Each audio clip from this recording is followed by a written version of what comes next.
You're listening to Gender, a Wider Lens. I'm Stella O'Malley, a psychotherapist in Ireland. And I'm Sasha Ayad, an adolescent therapist in the United States. Since 2016, my practice has been exclusively dedicated to gender-questioning teens and families impacted by gender dysphoria. I also work with gender-questioning teenagers, and I facilitated support meetings for families and individuals who've been impacted by gender issues. We're curious about the concept of gender and how it's unfolding in the wider culture. Join us as we look at gender through a wider lens. StoicMom is a certified life coach and former classroom teacher who has some unique ideas about parenting and education. Like other moms whose lives have been altered when their teen suddenly adopts a trans identity, StoicMom initially determined to rescue her daughter from this dangerous ideology.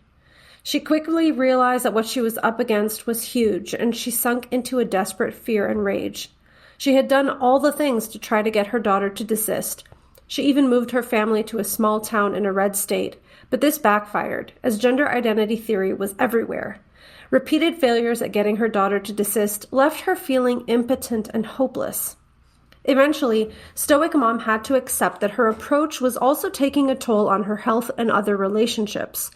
To restore sanity and stability to her home, she'd need to find a better way. So she turned to her life coaching toolbox and decided to reframe what was happening to her daughter and to herself. Knowing that she couldn't really control her daughter's experience, StoicMom decided instead she would take charge of her own. In addition to immersing herself in the study of attachment theory, conflict resolution, and communication skills, StoicMom focused on the gratitude that she felt for her family members' healthy qualities. She grounded herself in her values and worked to let go of the focus on her daughter's outcomes.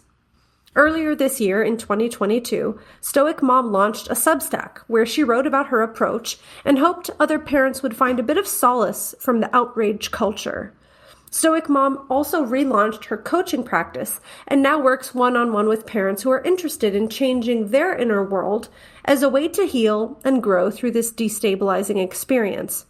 Her 18-year-old daughter still identifies as transgender, but as you'll hear, StoicMom now recognizes that her child is on her own individuation process, and she's actually doing pretty great. StoicMom now expresses gratitude for this journey with her daughter and is using the process as inspiration to become a better human. Here's our conversation with StoicMom. Hi there, Sasha. Hi, Stella. I'm really happy to have a guest on today. This is a person that I have been in contact with for some time, and StoicMom, we are so pleased to have you join the program. Welcome. Thank you for having me. I'm so excited for this opportunity. Thank you. So you actually joined me recently.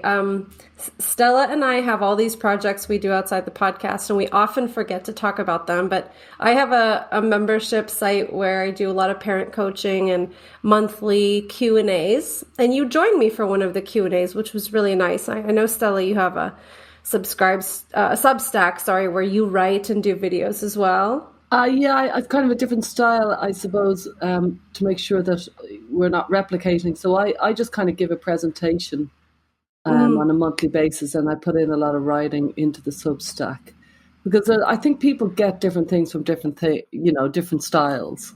Yeah. And StoicMom, you also are a parent coach, and you write your own Substack, and you have a podcast. So it was really nice when you joined our program. And I know today you brought some quotes that might inspire us or kind of launch our conversation. Do you want to share a little bit about what you want to quote here? Yes, I do want to just clarify. I don't call myself a parent coach. I feel like I could legitimately do that. I'm trained as a life coach.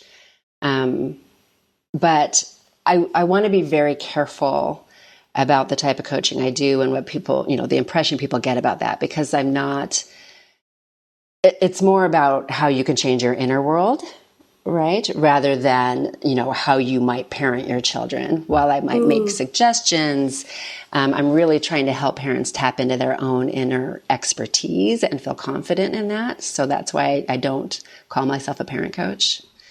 Yeah. That's actually the whole thesis of your work. You're basically saying we need to stop trying to change our children and just work on ourselves. So you're so right. Good catch there. I've written a few books on mental health and parenting, and at the start, everybody would introduce you always as parenting expert, parenting coach.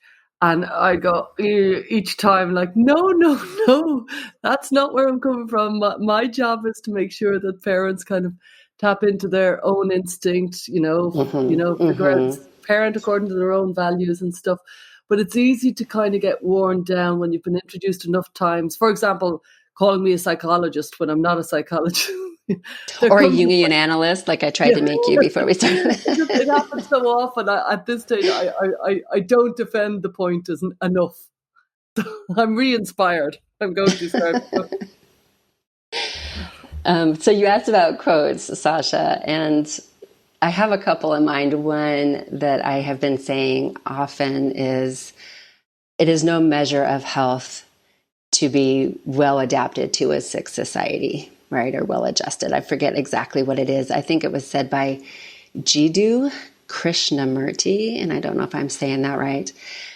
But I used to be a school teacher, and I left education. And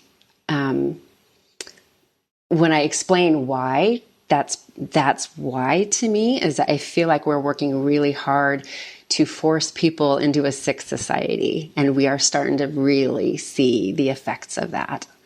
And personally, I think, transgenderism is just one more way that's presenting itself.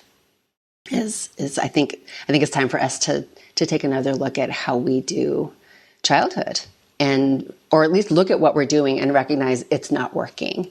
When our range of normal seems to be getting narrower and narrower and narrower, and we, have all these labels for these kids who don't function well in the current system, it's time to take a look at the system, right? And find a better way to do things. So, and just along that lines, another one of my very favorite quotes is Albert Einstein's quote about, I actually should have got these quotes ready so I can quote them properly. But if you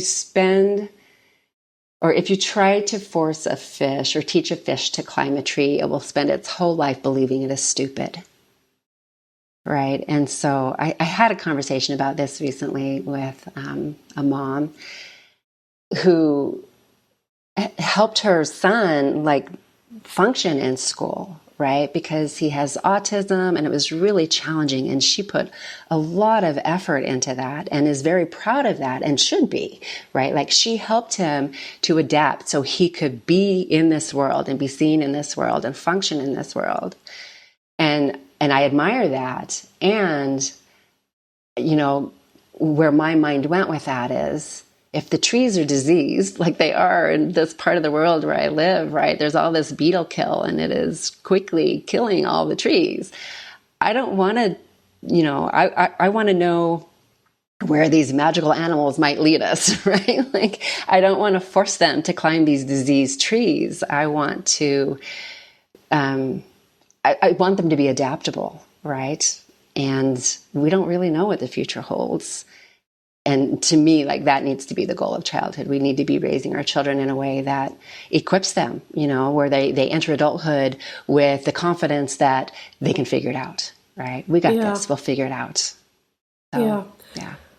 Yeah, I think this has come up a lot, as certain authors and thinkers and psychologists and parents have been talking about setting kids up for success in adulthood. And there have been several elements of, society that we've seen over the last few decades that seem to hinder a kid's ability to trust themselves and have faith in themselves and be adaptable and learn from the lessons of stumbling and falling down. I think the ability to fail at least comes up to mind for me.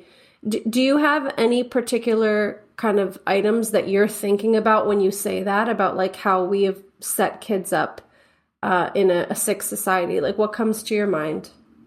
Well, can I jump into the school system and the problems I see? Okay. I'm getting nods. Yes. So it's actually no secret. If you look into the history of our education system, it's set up the way it is on purpose, right? And it is a very coercive system, right? It's set up in a very authoritarian structure. And the reason for that is because that was what the economy needed at that time, right? It was the Industrial Revolution, and we needed workers who, as you pointed out, Sasha, weren't going to make mistakes, right? So we instill a certain set of values through our education system, one of them being that accuracy is very important, right? And so we punish mistakes. And of course, that's going to create a risk aversion in our children, right? And so which is that, they don't trust themselves anymore, right? They're in a system that they are being continuously judged and ranked, right? The education system is judging and ranking us from the moment we enter it. And if you go into college, you get 4 more years of that or 8 more years of that, right? And so we get really, really conditioned to external behavior drivers. Does that make sense? And we start to doubt our own internal compass. So our education system does a really good job of disconnecting us from our intuition. So that's a lot of what's wrong with the system, right? And I have some radical beliefs in this. And I know that came up in the Q&A too, when I visited your group, Sasha, is I'm coming from a very different starting point. Yes. And the time that I've spent like researching this and thinking about it has created a very different set of values for me. And to be honest, I think we have really done some damage by distancing humans so far from our survival skills, right? There was a time when every human could build a structure to keep themselves sheltered, right? They knew how to keep themselves warm. They knew how to get food without going to the grocery store. And what we have created is a worldwide culture of dependency on what I see as corrupt markets. So, that's... Yeah, I agree with you completely. I've given it quite a lot of thought myself, and I kind of think over the last 100 years, something extraordinary has happened, because 100 years ago, the average child, as they're coming into teenagehood and adulthood, they'd look around the world and they'd be able to understand how it works.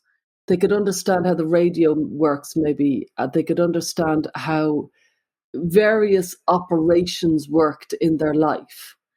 And then our own generation, maybe 50 years ago or whatever, and we were starting to lose the thread of how things work. Most people could kind of understand how a TV works or how a car works, but I certainly wasn't too sure of it. And these days, I think for the first generation ever, maybe in mankind, there isn't an understanding of how things work.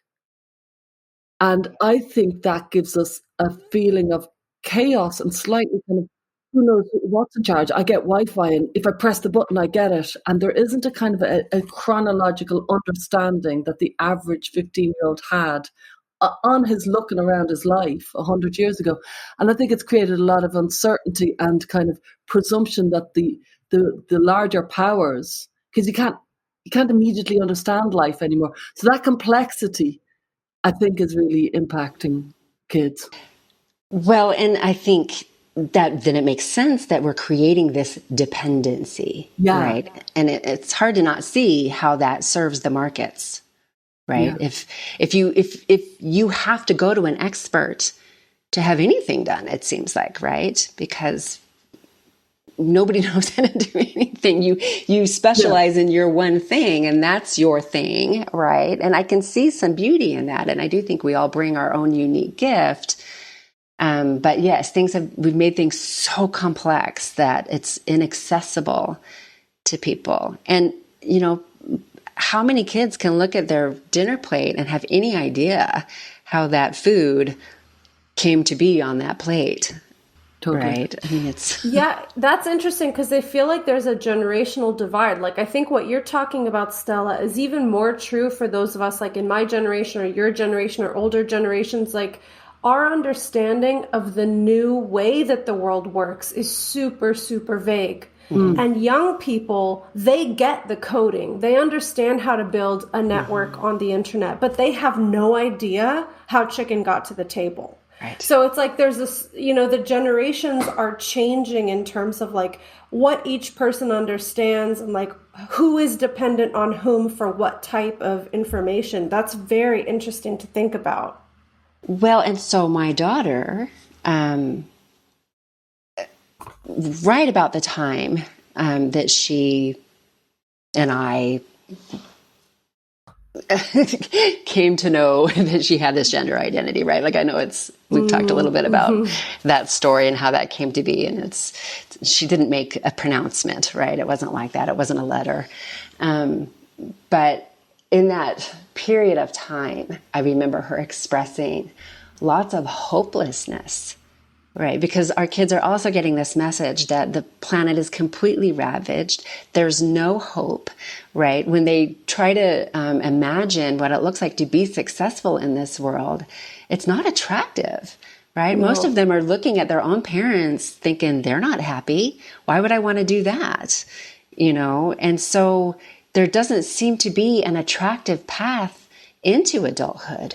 It's no wonder in my mind that they are adopting or being diagnosed, right, with things that give them a way to need to be taken care of, if that makes sense, right? Like I am not capable of being in this world if I have this label that says I'm not capable, right? Then there's less responsibility on me. Somebody else is going to have to take care of me. Yeah. So maybe you can talk a little bit. I know there are probably some details that are totally fine to leave out, but just so our listeners have a sense, tell us a little bit about your daughter and her story, and then, of course, how you came to be Stoic Mom. Okay. Yeah.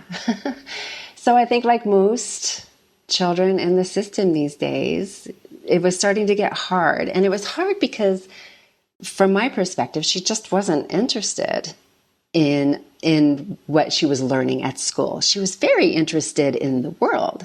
She was interested in other things that she was very adept at teaching to herself, right? I mean, this is one thing about the internet that has enriched our lives, is she could go there and learn what she was interested in.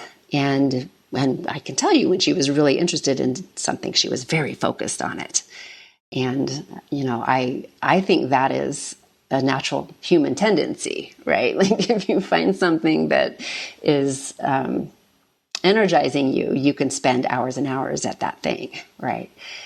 And that's information, good information for maybe how you might want to participate in the world. So back to my daughter, though. I think she was developing this very normal self-awareness as puberty was setting in, and she was recognizing that school maybe wasn't all that fun, but now she was concerned about her teachers, where before, I think she was just too young and there wasn't a lot of pressure. And so she just kind of floated through elementary school. And now she cares, right? Like now she's got these relationships with these teachers. And this is a school where I taught. So all these teachers knew me too. So there was kind of even extra pressure there, I think, for her to step into, what middle school was supposed to look like. And she just wasn't interested. And around this time, like I had already left teaching, and I was also forming my own thoughts about education. And she and I were actually bonding on this, right? This was something we shared, that something's wrong with the education system. There's got to be a better way. That said, she was really loyal to this school. She'd been there. We were founding members of the community, and she'd been there since first grade. And she was very proud of that identity, of being a student in this school. And it had a bit of a quirky reputation. And so while I was saying we can do something different education-wise, she didn't want to leave the system. And then in 8th grade, it just was getting harder and harder. And we ended up taking her out of school. And it seemed like she wanted that at the time. And there was lots going on kind of in the home. My husband was nervous about this plan. He did not like this. And I knew I was going to need to work with him to help him be okay with this, right? Because in his mind, we have this 8th grade dropout, right? And I'm saying, well, actually, there's lots of different ways to get educated. It's going to be okay. We can figure it out. But her mental health, she'd been asking for support for a while. Again, like in my mind, it was her just struggling to make sense of why things were harder. And what she's seeing all around her is everybody getting diagnosed and getting medicated, right? So they can still continue in this system. And so when I wasn't getting on board with like getting her tested for ADHD or getting her a therapist, that's when I think things really started breaking down. And so that was kind of all happening at the same time. And that's when I was invited out by a friend who basically let me know. She outed my daughter to me. Her daughter was having a birthday party, and she, I guess, thought I should know that on the guest list, my daughter, I had this other name and was identifying as something else. But mind you, like this was all brand new to me at that point, right? I didn't quite know how to make sense of the list. I was like, oh, that's interesting. It seems like, not important among all these other things that are going on in my home right now, right? And so I didn't think that much about it during that conversation, but then I went home and I started researching. Like, what's going on when a normal kid thinks they're transgender? And that's when I, discovered the horror of what was happening. And this was 2018. So Fourth Wave Now was out there. And that's where I saw these stories of estranged families. And I found out about the surgeries and the medicalization. And it just all seemed mad to me, right? Like this was just insanity.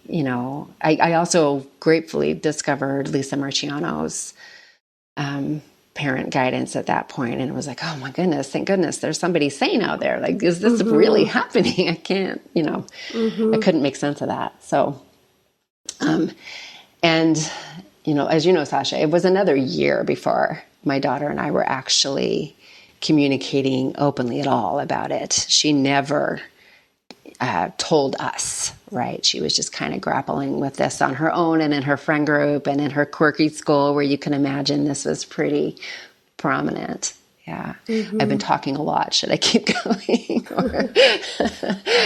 There's a lot of detail, right? I do have a question because you had said she was an 8th grade dropout. And by the way, I see loads of, similarities with my own family and my child and my children's realization that life is grim, hitting very hard, between about 10 and 14, this kind of, oh my God, people are kind of mean and mean-minded and hard, and there's a lot of really nasty stuff that I think hits kids. Personally, I think it hits them very, very hard these days. I think they have more idyllic childhoods and they're not quite as prepared. Yes. Well, I would have had a rougher childhood, but I didn't fall from a cliff in disappointment. Right. I think a lot of them do around that age. But I want to ask you, the 8th grade dropout, but now she's back in school. So did she go back to school or? She didn't drop out, or I didn't know what happened there. So okay, that's a great question. So from that point on, we did I called it world schooling, even though like we weren't leaving the country. Sometimes I call it adventure schooling. It's just unschooling, essentially. Life as school is what we did. My son finished out that year, and then we did some of these sort of adventurous types of things. And then when we came back, my son, he ended up taking a semester off, and I was looking at alternative education approaches and part of the self-directed world, right? So there's some drama there too, so I won't go too deep into that. It's just very much part of the current culture, right? That but world in terms has. of timeline, right? So like the trans identity must have happened before 8th grade. Is that what timeline wise? So, yeah, good question. So a couple things. One, my daughter has been known to over-report, right? So she's one of those kids that diagnoses herself with lots of things. And if you ask her, she would say she discovered this about herself in 5th grade. Okay. She would also say she was the first among her friend group to come out, which, adds a layer of investment, I think, on her part, especially now that she's got friends that are medicalized, right? That keeps her, I think, like I said, invested, right? Because to back out would be to also have to look at that, I think, and maybe feel some responsibility there, which I hope she doesn't. If she does, find her way out of this. So she would say, yeah, she would have been 10 and 11 around that time. And then the 8th grade stuff happened. We pulled her out of school. She wasn't talking to me about it. I know I've mentioned a wilderness program that she did. That maybe we should talk about that too, because I do have lots of thoughts of that and about that. And I think it factors into my philosophy even now. But I did encourage her through letters. We couldn't talk to her on the phone, but I had mentioned it to her therapist there. I encouraged the therapist and her to dig into it, and she didn't. She didn't want to. And, the therapist would talk to us and say, no, I can't seem to get a conversation started about that. What prompted you to decide to do wilderness, just to help parents kind of who may be in a similar boat? Like, what was that decision? Because I know your story, and I know you have some complicated feelings about it in hindsight. Yeah. So we had some connections. My husband and I both worked in wilderness therapy. That's how we met.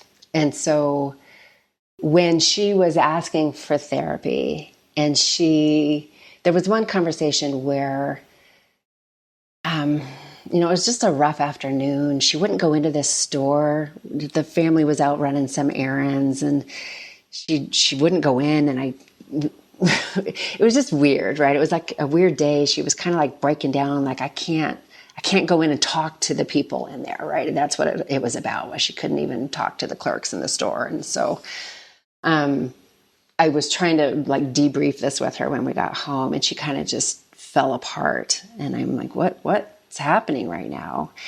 And she said something about therapy. Gosh, what was it? Because basically there was something about, I think I wanted her to maybe see the school therapist, and she was worried the therapist might tell us something. And I said, well, they can only really tell us things if there's some threat of self-harm or something like that. And she said, well, there is. Right. So I had this moment of, oh crap, right? Like I'm chugging along thinking, I'm confident. Yeah. I got this. We got this. Right. And then she says this, and my confidence just dropped out. I was like, oh, maybe I don't got this, right? Mm-hmm. Maybe this is bigger than what I can handle. And I've got my husband freaking out about my kid not being in school, or our kid not being in school, right? And he says, what about wilderness? And in my mind, I'm thinking, okay, she wants therapy. This is $50,000 worth of therapy, which, by the way, we didn't spend that, right? Because we had, you know what I mean? It was like, we knew people, there might be a way to get a good deal on this, which we did, right? So $50,000 worth of therapy in wilderness, right? Which I would feel better about, because I could frame it as a rite of passage, right? She's going to be out. She's going to be developing skills. There's no way she can't come out the other side of this knowing she's a badass, right? Like, that was my intention for it. It'll give my husband and myself time to get on the same page, right? Like, just logistically, it seemed like a good fit. And basically, we kind of gave her the choice. You can go back to school, or you can do this thing. And she wasn't choosing either one. So we made that choice for her. Just for people outside America, what is a wilderness program? How long does it last? And what are the basics? Right. And there are different versions of it. In this particular version, it's considered an intervention program for some pretty severe behaviors, right? So families will put their children in these programs, and it's often just a gateway to a longer residential How long therapeutic program. So it can vary. It can vary from, and this was part of it that was so hard for me, is the shortest term in this program was 28 days. And I figured they're not going to keep her longer than that because they're not making money off of her, right? Mm-hmm. So we'll get her back in 28 days, but we didn't. They kept her for 3 months. And so this was also a very immersive program, right? A little different than when my husband and I did it. When we were in it, like, there were no tents. Kids built their own shelters. They learned wilderness survival skills, and they were used as metaphors, and it could be really empowering. Something that has changed, for me is there's a couple things. It's coercive, and I just have an aversion to coercive, right? I think we need to stop conditioning our kids for coercion. So, it's just punitive, right? It feels punitive much of the time. I was hoping I could reframe it for her. I was hoping the therapist would work with us to make it a rite of passage versus, this punitive approach. And it didn't work that way. And the other reason I would really caution or just really think it through if you're thinking something like this is what it communicates. Like, in the nights when I was trying to go to bed and I felt like I was having panic attacks while she was away, I was thinking about the story she was telling herself, right? And comparing herself to the other kids that were in there and wondering why in the world her parents would think this was what she needed. And what I would have liked to have communicated, right? Like, I would have liked to have held my confidence in that moment where she told me about self-harm, so that I could communicate to her that we got this, right? Like, that's what I think we really need to look at, empowering families to communicate that to their kids. We got this. We will figure this out, right? We got you. You got this. Does that make sense? Like, just a confidence in that family unit, I think is where we need to focus, because I worry that it damaged our attachment, right? Like, it broke trust and communicated to her that maybe I didn't know what I was doing as her mom. We hope you're enjoying this episode of our podcast. We work very hard to maintain high quality content for this show, and we're grateful to Rhyme and GenSpect for supporting us. Rhyme, or Rethink Identity Medicine Ethics, is a non-profit organisation dedicated to improving long-term care for gender-variant individuals. Visit rethinkime.org to learn more. And GenSpect is an international alliance of parents and professional groups whose aim is to advocate for parents of gender-questioning children and young people. If you'd like to become a patron, you'll have access to weekly transcripts and special Q&As, and you can join our listener community. Now back to the show. It's so difficult because, to stick with your point for a minute, like, what's coming up for me is this idea that as your parent, you're out of control. I don't know how to handle you. You need really special intervention, which unfortunately almost validates this tendency a lot of young people have today, which is to be obsessed with self-diagnosis and what's wrong with me and so on.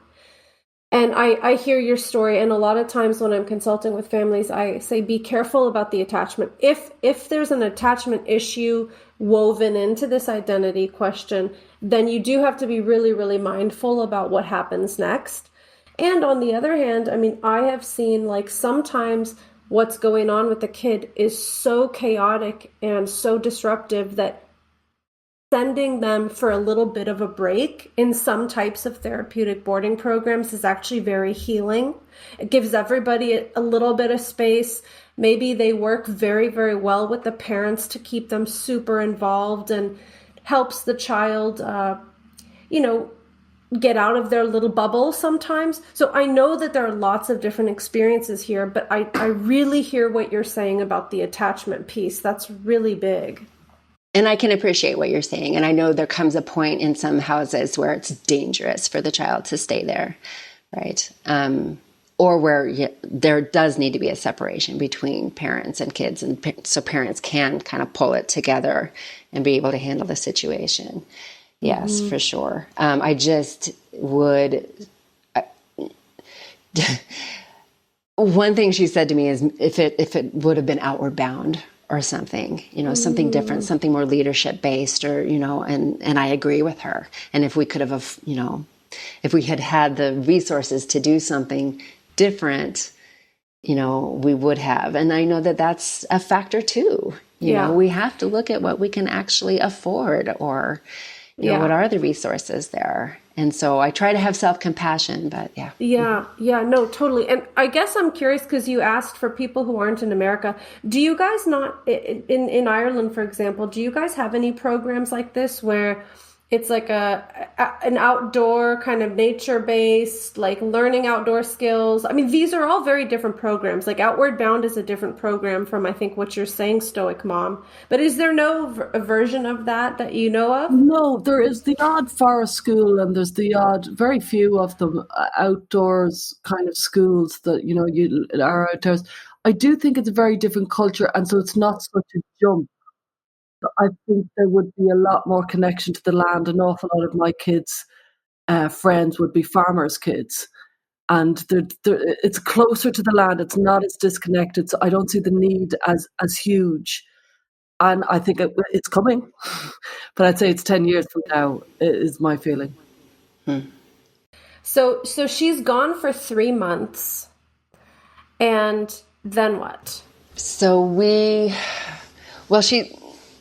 she didn't really complete the program, right? Okay. Like she got there, and you work through the different stages of the program, and she just kind of shut down, right? And so now I'm in this pickle of, we don't want the program to be a failure, right? Because again, that sends the opposite message of you're a badass, which is what I wanted her to get out of it. And so eventually they just facilitated her graduation, if that makes sense, right? Like we're gonna make this as much of a success as possible, and she, she seemed good when we got there. The parents go and spend a night, and I don't know, it just was weird. It felt so, I just felt this huge gap now between us, right? Yeah. And there was one night in the hotel where her dad and her brother weren't there, and I brought up the identity thing. I just brought up the other name. I don't think I even ever said the name out loud to her, but I just said, I just kind of want to know where you are on this. And she said, it's not a thing. She was saying, it's not a thing. Drop it, basically, is what she was saying. And so, like I said in the Q&A, I gladly dropped it. I wanted it to be dropped, and I dropped it. And it was another year of, actually, she was unschooling. And we made a move at that point too. I just wanted her to have more access. And so we moved from like the suburbs into downtown. It was a very lively downtown where we lived. There was lots of things to do down there. And she had a skateboard, and, she could get around that way because at this point she was 14. And so there wasn't, she couldn't drive herself anywhere. And there was I just realized she didn't have any breasts, right? She was tall and lanky and flat, and I knew I had to get real, right? Like, she's binding. And that terrified me. And so I was thinking, I got to get her out of that binder. And I picked her up from hanging out with some friends one night, and I brought it up again because they said, later, bro, as she got in the car. And I just said, do your friends still use that boy name with you? And she said yes. And we just had the conversation. But what was interesting about the conversation is she wasn't really saying anything. Like, I had to say it, and she would confirm it. It's so interesting. Yes. And she told me in that conversation, I never would have told you. But she also expressed gratitude. Like, I'm so glad you brought it up, you know. And we kind of ended that with, we were going to go buy her a sewing machine the next day, and we were going to have to drive, you know, about 45 minutes to get it. And I said, let's continue this conversation tomorrow. I would imagine, you know, now probably the best thing we can do is look for a therapist. At that point, I didn't realize, you know, how much therapy had been captured either, I think. You know, I didn't think it would be as hard at that point to find somebody. But I've had pretty good luck with that too. I've screened pretty carefully. Yeah. Still, even therapy at this point, I would not have put her in one-on-one therapy if I were going to go back and do it again. In the introduction that we shared before the start of our conversation, you said, like, you know, I spent a lot of time trying to make my kid desist, and then I realized it wasn't working. This conversation in the car about the boy name and her friends, and, you know, when you were thinking about binding, was that an example of you, like, trying to make her desist, or had you already shifted into, like, a better place at that point? No, this would be the start of no, I had not shifted, but I did know, because I had done the research before, how carefully I was going to need to navigate this part. Okay. Right. And so that question or that conversation went, I think, as well as could be expected. I wasn't trying to be persuasive. I was just asking questions. But I was also glad we didn't have a lot of time that night, and I could, like, formulate a plan, right? And calm myself down. I don't think I got escalated in that conversation at all. You know, I just was saying, I'm going to need some time to wrap my head around this. You know, I was buying time, and I was asking questions. And the next day, same thing, right? Like, even though I went to bed that night freaking out, right?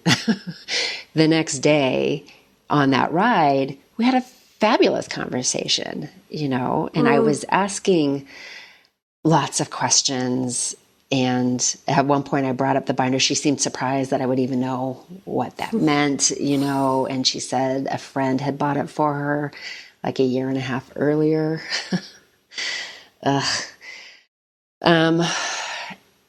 And I never got her out of the binder, you know, so that didn't happen. And it's one of those moments where I wonder, had I just never pushed her to tell me, would she have just continued to explore and maybe let it go on her own? But I did push it. She did tell me. We spent a few days, and I can tell you, every time we were together, it was incredibly bonding, right? We were having good conversations. I think I was asking good questions, and then I would go get online, and I would, you know, I would spiral. And after a few days of that, like, there was one point she said,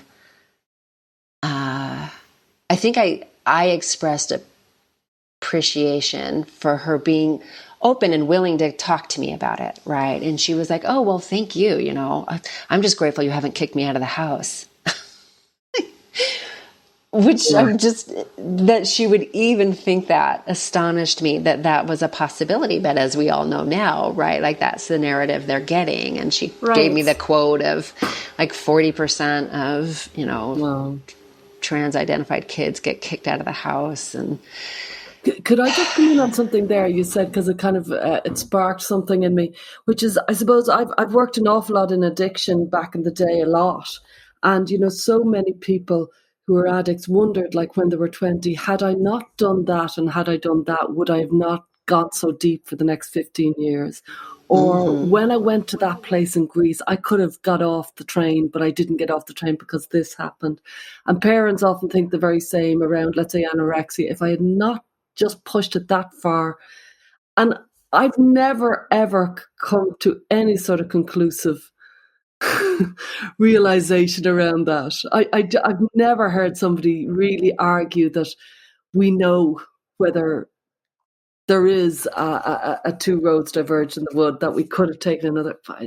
you know? It's funny because I have a piece on my Substack that I call pivotal moments, right? And I start out writing the piece kind of with that in mind, as far as, giving parents a heads up, right? These are some points. I can't go back and redo it, right? But maybe you can use my experience to make different choices. But it's funny.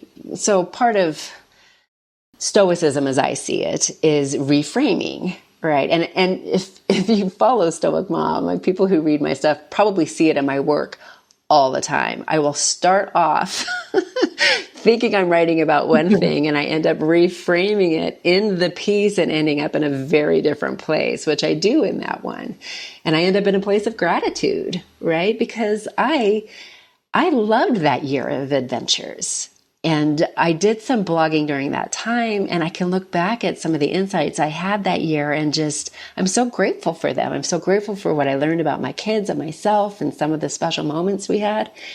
Maybe we wouldn't have had that. Yeah. Had she, had I figured it out sooner and, stopped this journey from taking the course that it has, and I can do that all along the way, like I have had so much growth, out of this. Like I am a different person.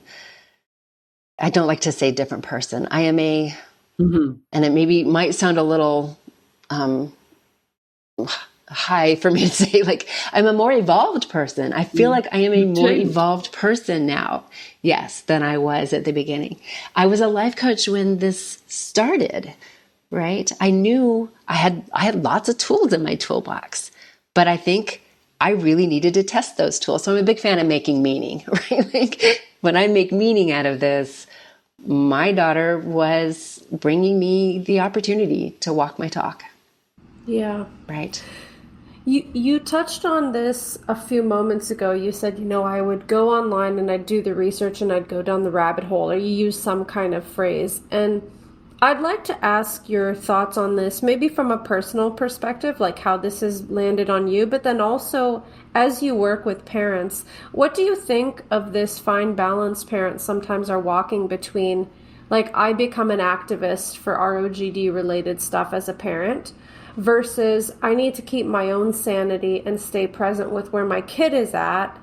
And sometimes, in my experience, there can be a tension with those two things. It could be really hard for some parents. And then again, I understand why activism and becoming like this fighter is an important part of certain parents' processes. But I just find it's very tricky. So can you share some thoughts on that? Yeah, I have lots of them.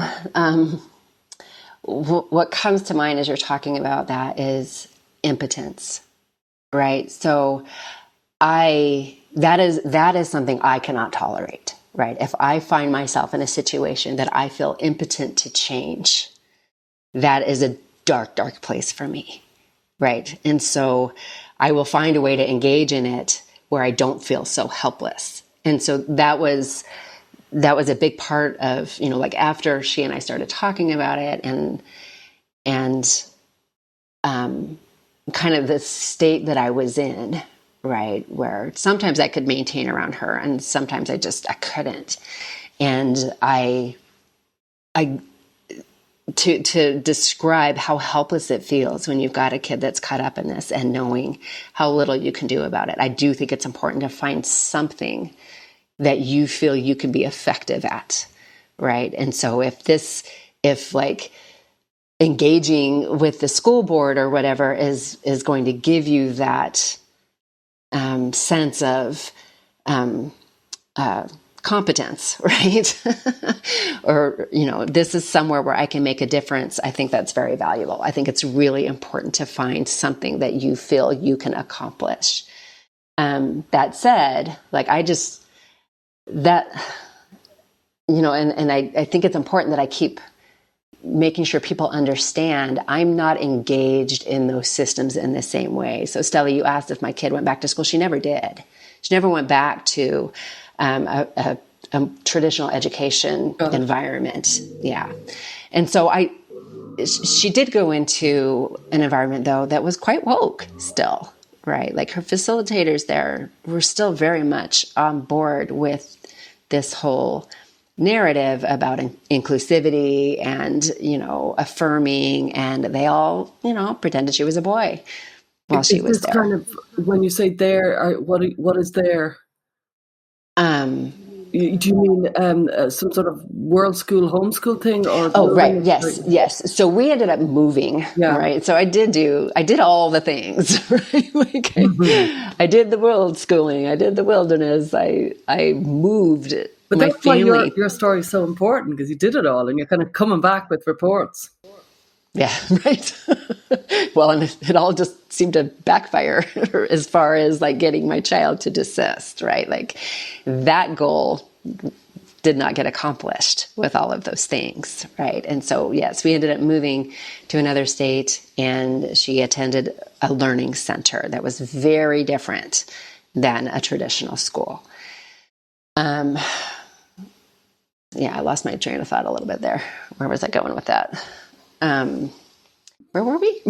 Well, I'm interested because you say you didn't get her to desist, and I suppose that's the end project. But you could say that about so many other mental health people who've really suffered, mothers of really people who've really had really severe mental health, and they didn't get the person out of the condition. And can they ever?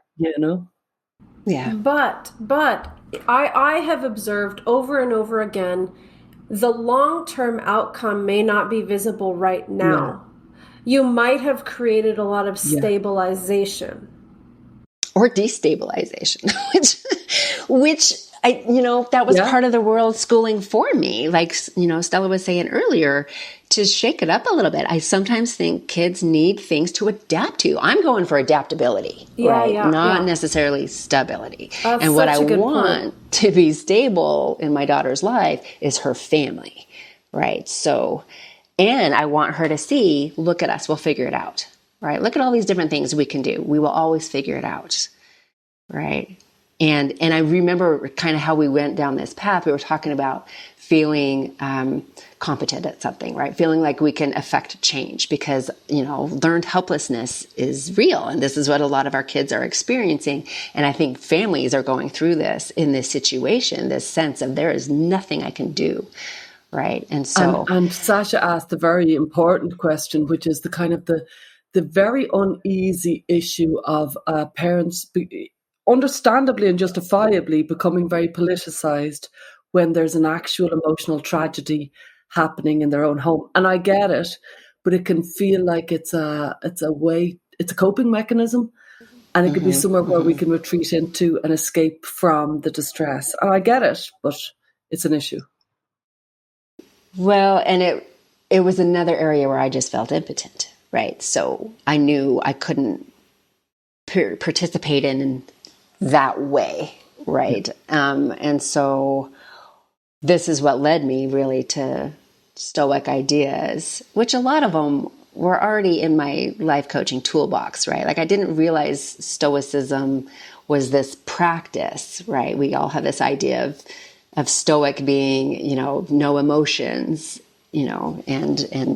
and that's not really what it is. It is a certain set of practices that require you to recognize what you have control over, right? And focus on that.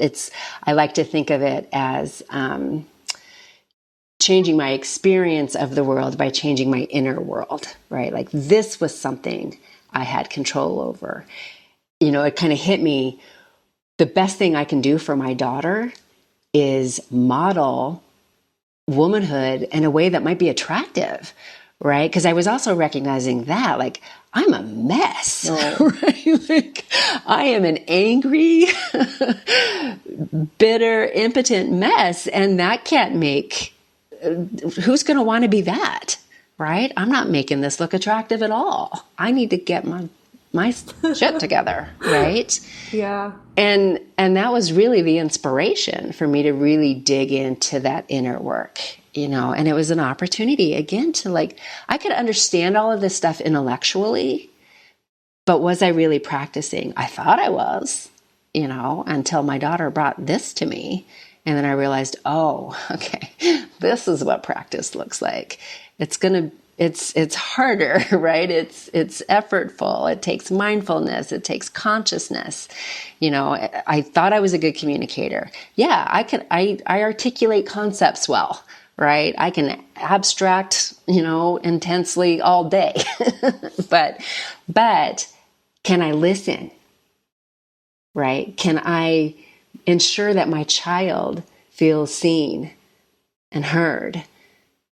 Right. And so then I started digging into that, like communication skills and attachment and that plus, things that I think are just ancient wisdom, are what helped me get back on solid ground. So really when I'm working with parents, that's what I'm trying to get them to. Like, let's get you back on solid ground. This is an incredibly destabilizing circumstance.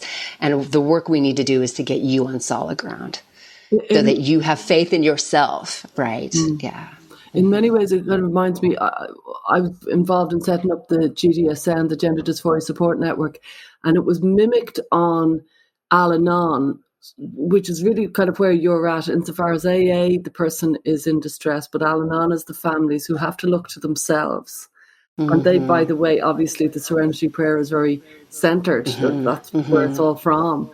And so it's very much, you've got to look to yourself for your own nourishment. And if you keep on looking outwards, you will lose yourself. You've no choice but to look to yourself on some level. It's very liberating, but also very frightening. I'm considering, I'm even testing it in some places, calling myself an individuation coach. Because I feel like that's the work these moms are doing. We talk about these teenagers individuating, but it seems like the Jungian concept of that happens more in middle age. It really is about individuating from cultural values, right? From, again, those external behavior drivers and getting really tuned into your own intuition, right? Which is also part of the work that I was doing. And it was work that I was craving before my daughter brought this into my home, right? Like I was so ready and so searching for how to be better in tune with myself. And she invited me to figure it out, right? Like she invited me into my own healing journey, which I think we all have to go on. Every human on this planet right now, right? Or at least in Western cultures, we have to do that individuation work, I think, to our own wholeness. And so, that's the work too. I think it's a healing journey. Your kid's bringing you this work. What are you going to do with it? You can't fix your kid. Your kid doesn't need fixing.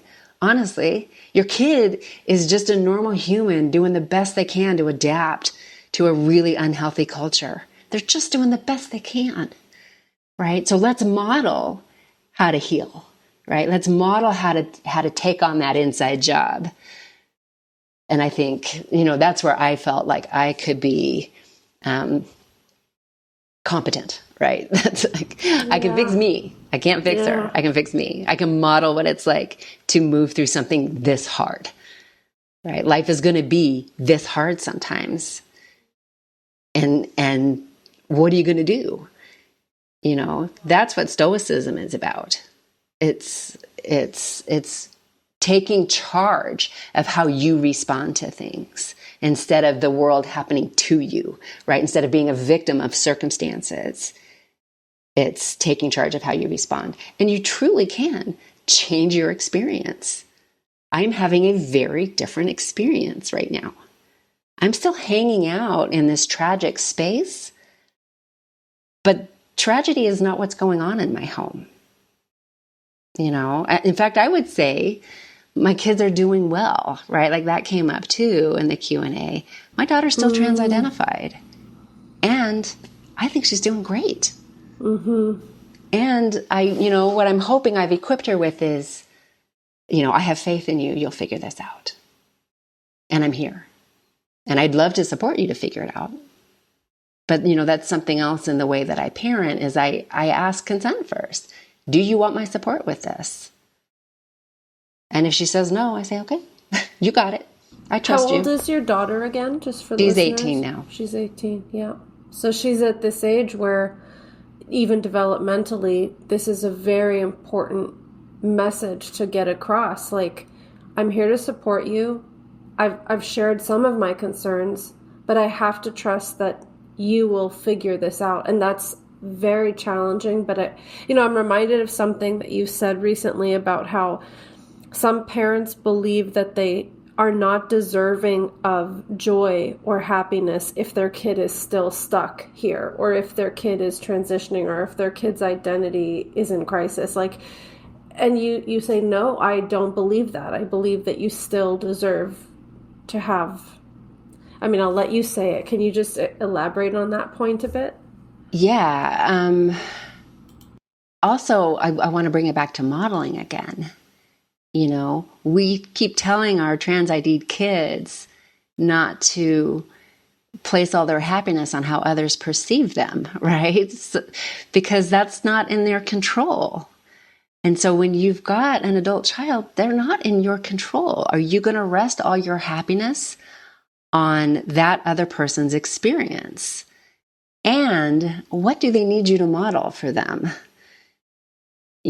So what I want to model for my child is resilience, adaptability. Yeah. Well, if people are interested in reading more about your perspective or getting in touch with you, is there somewhere particular we can send them? Yes. So you can find all of my articles and podcasts are on my Substack. So it's stoicmom.substack.com. Yeah. I'm wanting to launch a content piece that I'm also going to turn into an interactive content piece on my Substack. So I'm excited about that. I'm in the process of doing that. I'm also in the process of, my coaching practice is full right now, but I think I might be able to open up a few spaces shortly, but I'm going to change what my onboarding process looks like. But and I think it's going to include that content piece. So I have some fun things I feel like in the works that I'm hoping to launch soon. I don't know. It'll probably be after this publishes. I'm not sure when this will publish, but... Well, we have several weeks. We record and then publish a couple weeks later. So why don't you just keep us posted and we'll update the show notes with any new offerings that you have for parents. Okay, I will do that. It was really lovely to talk to you, and we're grateful to hear your perspective, because having some sense of competence and hope during this process is so crucial, and we really love being able to present that to parents who are listening. So thank you. It has been my pleasure. Seriously, I appreciate this opportunity to share this other way, right? I know it's not going to be everybody's way, but I do feel like it's attracting people who are ready for something different, and I appreciate this opportunity to share it with more people. So thank you. Thank you so much. Thanks for joining us this week on Gender, A Wider Lens. This podcast is sponsored by Rhyme and GenSpect, and listener support means a lot to us. The best way to help is to subscribe and review us on iTunes. Follow us on social media, and if you'd like to become a patron, you'll have access to weekly transcripts of the show, special Q&As, and you can join our listener community. Just go to our Linktree. That's linktr.ee/widerlenspod. Our discussions are for educational purposes only and are not intended as a substitute for mental health services.